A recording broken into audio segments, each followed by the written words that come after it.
This passport was never number one. Even though it's the most powerful country and biggest economy, the US passport is not the strongest, and that's due to many reasons. See, a passport gains and loses power constantly. Stick to the end where I will share the list of the world's most powerful passports for this year. See, passports are not just travel documents, they symbolize the global mobility and privilege to the people that hold them. This includes how many countries you can visit without a visa, how long you can stay in a country. I mean, this is why people are willing to spend $100,000 to buy a new passport to a country like St. Lucia, because it gets them more power to enter more countries, especially if your original passport is weak. I mean, if your passport is weak, you might have to wait a year just for a visa appointment or print out dozens of documents. And passport holders from countries like Afghanistan or Syria or Yemen face problems when it comes to traveling. I mean, they have to apply for so many visas, they're asked for so much paperwork, and sometimes they get rejected solely because of the passport they hold and all that comes with it. Now, back to the US passport. Don't get me wrong, the US passport is very powerful. It is very valuable, but why is it never taken the top spot when it comes to powerful passport? Countries like China, Turkey, and Vietnam require US passport holders to apply for a visa to be able to visit. And most recently, US passport holders will have to now get a visa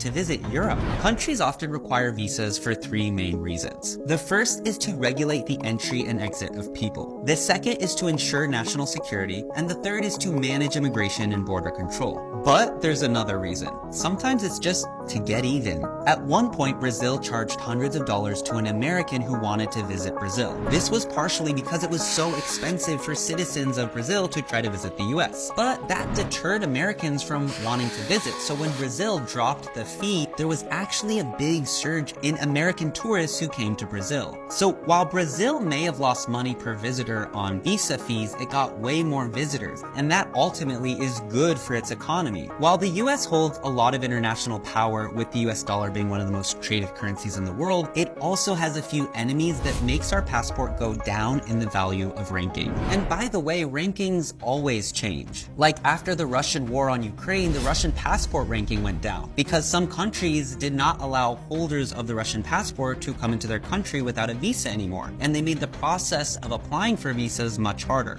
But what's really crazy about passports is that if you're really rich, you can just buy a new one. If you buy a passport to St. Lucia, suddenly you are considered a citizen and you can travel visa-free to 145 countries around the world. Okay, it's technically not called buying a passport, it's called citizenship by investment.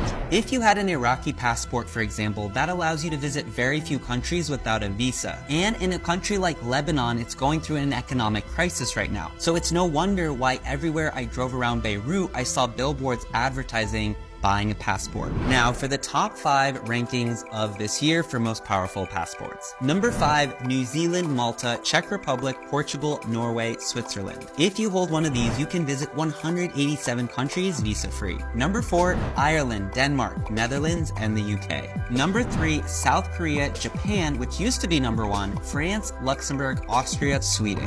Holding this passport, you can visit 189 countries visa-free. Number 2 is Italy, Germany, and Spain, and the strongest passport in the world right now is Singapore, which means you can visit 193 countries visa-free. Let me know in the comments what's the craziest thing you had to do for a visa with your passport. I'm curious to hear your answers. While you're at it, check out more of my videos like this and don't forget to follow.